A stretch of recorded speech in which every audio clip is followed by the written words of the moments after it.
What's up, real world? Twisted Luck. Hope everybody's good. Thanks for being here. I gotta come up with something different than Twisted Luck because we're not on that channel. Twisted Accountability. What's up? I'll just say Twisted. What's up? It's Twisted. Twisted Accountability. That's this channel. I think this is the first video I'm making specifically for this new channel. If you're already here, thanks for being here. What this video is going to be is just a little bit of it's a brief backstory of why I do this, why I'm so passionate about it, and why I'm going to continue to do it, even if bootlickers don't like it. And some of you OGs who've been with me on the main channel, Twisted Luck Truth, are already going to know this story. But this is mainly for the new people here, just for the police accountability and related type videos, and for those bootlickers who are like, leave him alone, leave him alone. For one, police need to be accountable, right? Police need to be held accountable. We need to make sure they are always accountable. We need to make sure that they understand the oath that they took. We need to make sure, we as the people, we should all be doing this, need to make sure that they understand our very basic, simple rights. Things like what you've seen on this channel and others, the 5 elements of the First Amendment of the Constitution. The First Amendment is an important one. That's why it's first. And when cops don't know those 5 elements, that is an issue. I respect the hell out of a cop that will say, admit they don't know it, and admit that that's an issue, and yeah, they should know it. But instead, what we get is, they try to turn it around, or they lie, or they run away, or whatever. It's an ego thing. But here's my thing. So the reason people always leave them alone. It's like that leave Britney alone. Remember that video? Leave Britney alone. That's what the bootlickers remind me of sometimes.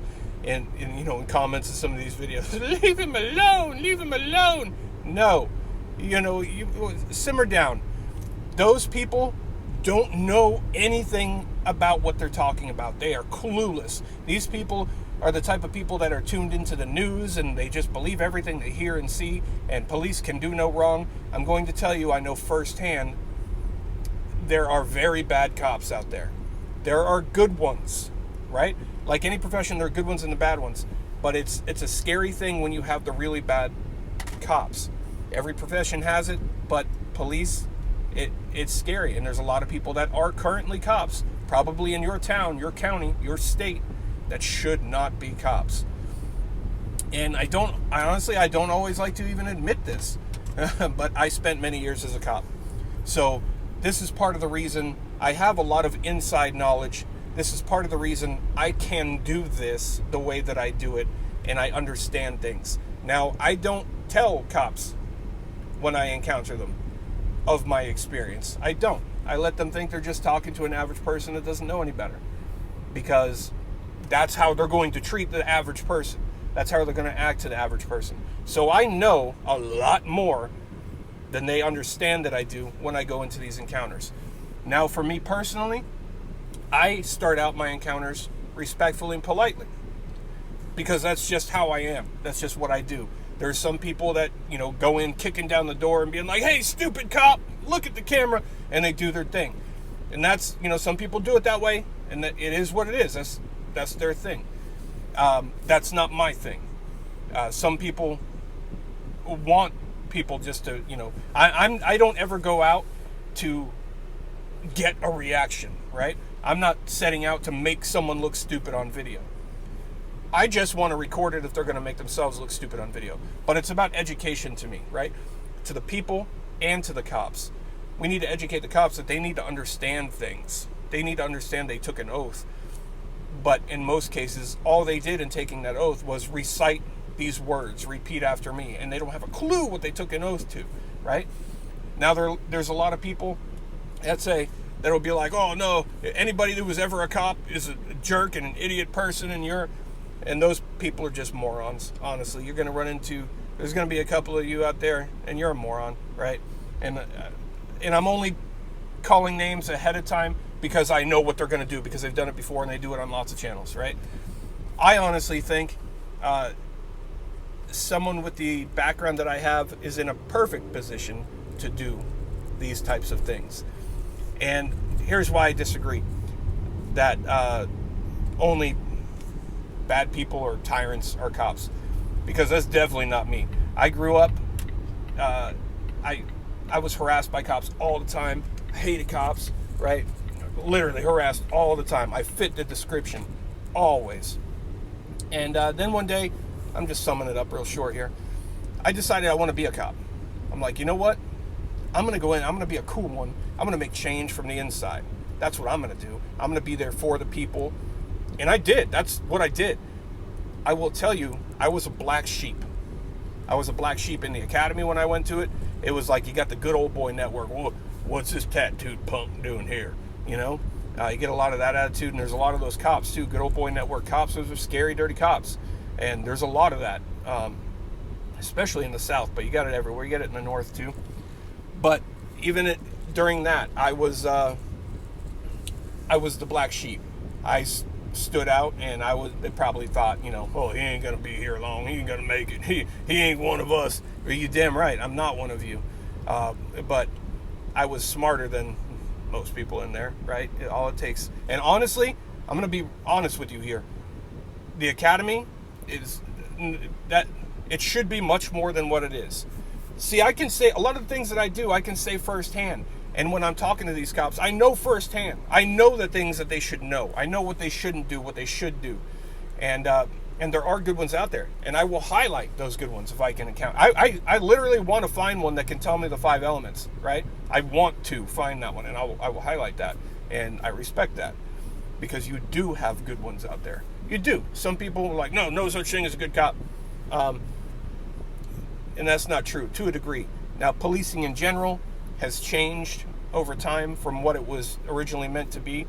Now, the road pirates and all sorts of things. So, it is not a job that I would do. As time went on, I did decide it's not for me. I decided that one person can't make a change from the inside. You can change. I definitely changed the experience for many people. I have definitely gotten rid of dirty cops. I have definitely stood up for people's rights. I have pulled cops away from violating people's rights. I've protected people. I've saved people. I definitely 100% did these things. But I will tell you, it's a lot worse than people realize. There are good cops, and all cops aren't bad. But there is this ego mentality, right, with most cops. But it was so bad when I first got into it. Within the first week, I was going to walk away. I was like, never mind, I'm not doing this. The things that I saw just initially in the first week, and I'm thinking in my mind, I'm the new guy, and I'm exposed to this. I could be anybody.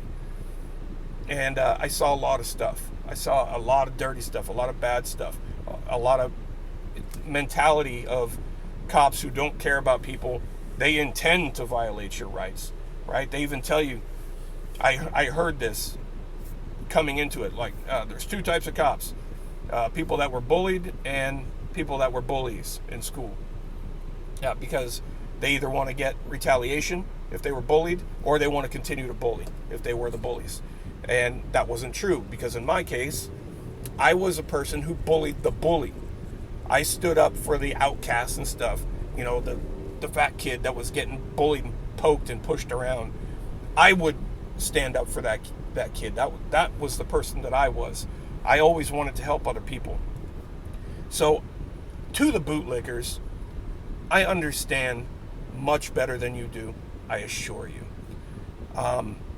As a cop, I couldn't stand the bootlickers then either. You know, I was always a black sheep. I didn't hang out with cops. I wasn't all gung-ho, you know, with all the battle rattle and all that. I literally never hung out with one single cop. And other ones, they would get mad. They'd be like, oh, well, you don't ever hang out. You're not my friend on social media.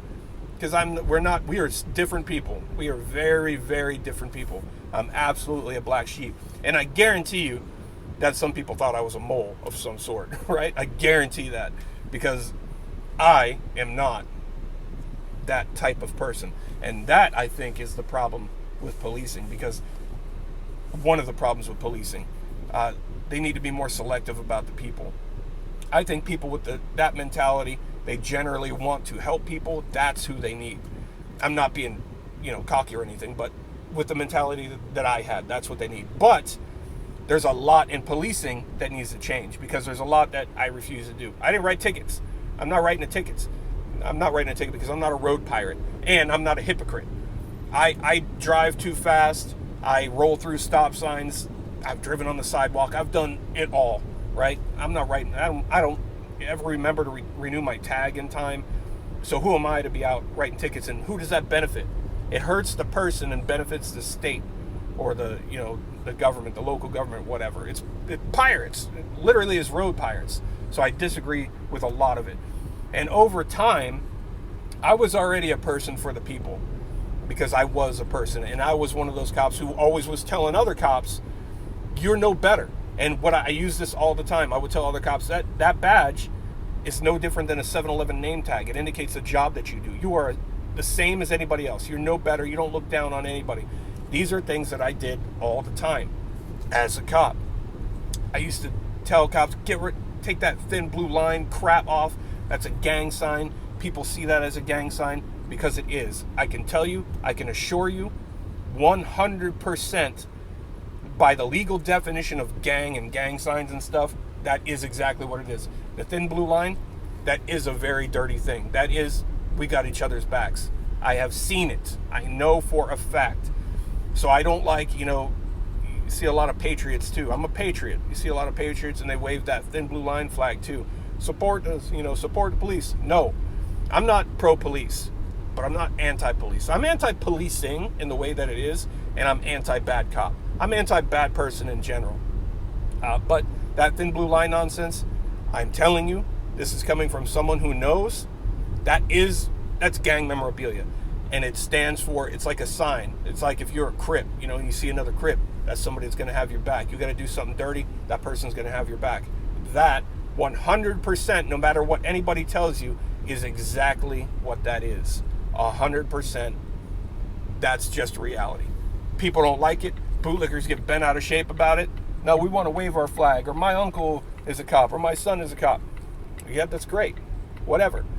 Hopefully he's a good one. Hopefully he's not out violating rights. But anybody who's flying that thin blue line flag as a cop, or having it on their car or whatever, that should be taken off. That shouldn't be allowed, because 110%, it's a gang sign. I'm not going to give you the whole story of everything here in this video. This is kind of like an introduction video of why I do what I do. I was very passionate about trying to get cops to stop violating rights, right? There was a time where this cop, he was being a jerk to somebody that he didn't like, and he had that ego thing. You will respect this badge. No, you're a person. You will earn respect. I don't care if you have a badge. If you're not earning respect, you don't get it. I don't care what costume you're wearing. I don't care. It doesn't matter. But this person wasn't taking his crap. He's like, no, you didn't respect me. I'm not respecting you. And it got kind of loud. And it was in this person's front yard, a citizen's front yard. Granted, this person wasn't a great person. I will say that. But it's a person with rights. And if he's not actively doing something right now, he's a person with rights. Right? So they start yelling. The cop's ego is getting hurt. He's like, oh, right. So it's going back and forth. And the cop says, that's it. Turn around, put your hands behind your back, you're under arrest. And I'm over there, I'm listening. I'm like, what the hell is... I've not seen anything he could be arrested for. What's he doing? And the guy said, for what? For what? No. And he's like, oh, put your hand behind you. I'm going to get you for resisting, too. What are you arresting me for? He says, disorderly conduct. Disorderly conduct is a dirty charge. Most time you see somebody charged with disorderly conduct, it's a dirty charge. That's what the police call you charged with POP, pissing off the police. That's what they say. That's a real thing. They use that all the time. What'd you charge them with, POP? Yes, what they mean is they charge them with DC, because there is no real charge, and you can make up disorderly conduct fairly easily. But it doesn't actually fit the legal terms of disorderly conduct. So in this case, it did not fit the terms. But the cop was mad. His ego was bruised. So he was going to fix him. He's going to show him who's boss. So he does. He puts the guy in handcuffs, and he puts him in the back of the car. And I come up and I walk up to him, to the cop, and I was like, hey, man. I was like, do me a favor. I'm like, turn around, put your hands behind your back. He's like, ha. I'm like, no, dude, turn around, put your hands behind your back. And he's like kind of confused now. He's like, what? He thought it was a joke for a minute. I had to convince him. I'm like, no. And then I finally said, I'm like, you're under arrest. Turn your hand, put your hands behind your back. He's like, what are you talking about? I was like, if you're arresting him for disorderly conduct, I have no choice but to arrest you for disorderly conduct, because you did the exact same thing. You initiated it, and you were actually worse about it. So if you're going to take him to jail, I'm going to take you to jail, and I swear to you, I will do it. I will drive you there in that costume, and this is going to happen. This is going to be a thing. Or go dust him off and apologize to him and take it as a lesson learned. So he was all mad at me. You know, I'm the bad guy now. And I was the bad guy a lot. To them. I was the bad guy because I am the one that refuses to violate people's rights, and I refuse to watch someone else do it. I'm going to step in. I'm going to do something. And not a lot of cops will do that. And that's a problem too, because you got a lot of dirty cops, but you got a lot more dirty cops because a lot of cops see dirty cops do things and they turn their back. And when it comes down to being interviewed or a report, they claim, oh, I didn't hear that, or I didn't see that, or they turn and walk away so they won't see it, even though they know what's happening. These are things we have to change, and we have to demand cops at least know what they took an oath to. We're not going to change everything, but they have to know, come on, the 5 basic elements of the First Amendment, everybody should know that. I understand a lot of citizens don't know that, but they should, because you should know your rights, so you know when they're being violated. Cops should know the rights. Some of them do, some of them don't. Some of them do and they violate them anyway. Some of them don't and they don't care, like you've seen in this recent video. Which, by the way, that whole sidewalk thing, there's a 3-part thing over months. That I just walked by and made a comment the first time I saw him doing it. And I said, oh, we can park on the sidewalk now? And he said, no, we can't, no.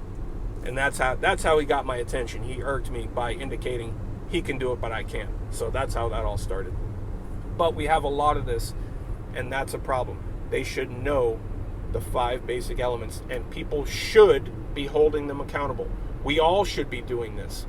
Keep them on their toes. If they don't know it, learn it, and understand that that's a problem that they don't know it. We have to do this. Everybody, and always record any police encounter. Always. If they don't like it, tough. If they don't like it, that's a red flag. If a cop doesn't like your recording, watch out. There's a reason. They record for their protection. You record for yours. They'll tell you they have a video. They have it on video, so you don't need it. But try getting their video. Yours is a lot easier than theirs is. I assure you. You'll get yours long before you'll get theirs. And also, when you're talking to the police, when you talk to the police, the number one rule, I know you've heard this before, the number one rule when speaking to the police, shut the fuck up. Your words aren't going to do you any good. They're not your friend. Even if they're acting as your friend, they are not your friend, I promise you. Ask for consent to search. Never give consent.